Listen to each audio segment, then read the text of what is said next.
नमस्कार।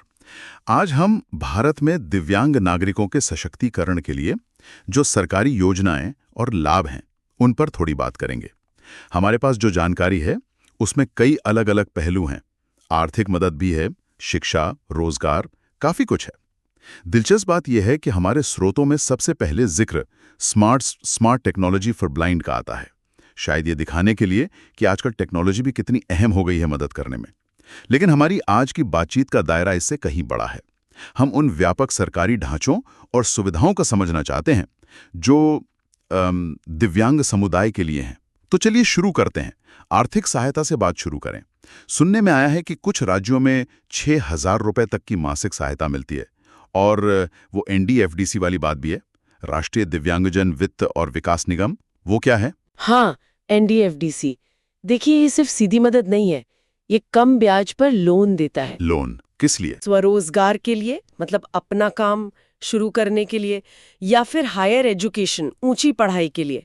तो मकसद ये है कि लोग आत्मनिर्भर बने, सिर्फ सहायता पर निर्भर न रहें। उद्यमिता को बढ़ावा देना है। ये तो अच्छी सोच है।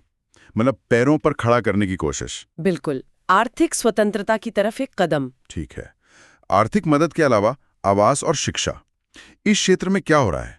मैंने पढ़ा है कि केंद्र सरकार ने सरकारी घरों के आवंटन में कुछ आरक्षण रखा है। जी हाँ, 4% आरक्षण है सरकारी घरों के आवंटन में। और शिक्षा, स्कूलों कॉलेजों में? शिक्षा में भी काफी ध्यान दिया जा रहा है, खासकर सुगम्यता पर, मतलब एक्सेसिबिलिटी।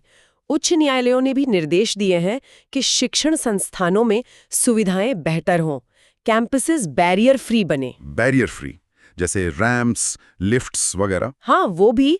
लेकिन ये सिर्फ फिजिकल एक्सेस की बात नहीं है। इसका गहरा मतलब है कि शिक्षा तक सबकी बराबर पहुंच हो, कोई रुकावट ना हो।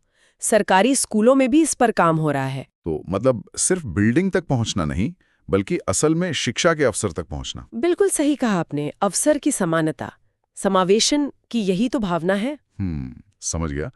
अच्छा, अब स्वास्थ्य की बात करते हैं। कोई बीमा योजना भी है? हाँ, निरामया स्वास्थ्य बीमा योजना है। इसमें 1 लाख रुपए तक का मेडिकल कवर मिलता है। 1 लाख तक का? ठीक है। ठीक है। और छात्रों के लिए और क्या है, पढ़ाई के लिए? छात्रों के लिए पोस्ट मैट्रिक स्कॉलरशिप है, मतलब 10वीं के बाद की पढ़ाई के लिए। और टॉप क्लास एजुकेशन जैसी स्कीमें भी हैं जो अच्छे संस्थानों में पढ़ने में मदद करती हैं। यानी पढ़ाई के अलग अलग स्तरों पर मदद है। जी। और साथ में कौशल विकास, स्किल डेवलपमेंट के कार्यक्रम भी हैं, ताकि पढ़ाई के बाद रोजगार मिलने में आसानी हो। अच्छा, और कुछ अलग तरह के लाभ, जैसे वो गाड़ियों पर GST छूट की बात? हाँ, वो भी है। अगर किसी को ऑर्थोपेडिक दिव्यांगता है तो कार खरीदने पर GST में रियायत मिलती है। और कुछ राज्यों में शायद शादी के लिए भी सहायता है। जी, कुछ राज्यों में विवाह प्रोत्साहन या सहायता योजनाएं भी चलती हैं। तो आप देख रहे हैं, कोशिश ये है कि जीवन के कई पहलुओं को कवर किया जाए। आर्थिक, शैक्षिक, स्वास्थ्य, सामाजिक, एक तरह से मल्टी डायमेंशनल अप्रोच है। हाँ, दायरा तो काफी बड़ा लगता है। अच्छा, कला और खेल, इस दिशा में भी कुछ हो रहा है? दिव्य कला मेला का जिक्र सुना है मैंने। हाँ, बिल्कुल। दिव्य कला मेला जैसे आयोजन होते हैं, ये दिव्यांग कारीगरों, कलाकारों को एक मंच देते हैं। वो अपना हुनर दिखाते हैं, अपने बनाए उत्पाद बेचते हैं। इससे उन्हें पहचान भी मिलती है और आर्थिक मदद भी। ये तो बहुत अच्छा है। और सिर्फ यही नहीं, जो दिव्यांगजन खेल, कला या संगीत में बहुत अच्छा प्रदर्शन करते हैं, उन्हें राष्ट्रीय और अंतर्राष्ट्रीय स्तर पर भाग लेने के लिए भी सरकार मदद करती है। ये जरूरी है। अक्सर हम सिर्फ चुनौतियों की बात करते हैं, लेकिन उनकी प्रतिभा और उपलब्धियों को पहचानना भी उतना ही अहम है। निश्चित रूप से। ये उनके आत्मविश्वास के लिए और समाज में उनकी एक सकारात्मक छवि बनाने के लिए बहुत महत्वपूर्ण है। ये दिखाता है कि वो सिर्फ लाभार्थी नहीं, बल्कि योगदानकर्ता भी है।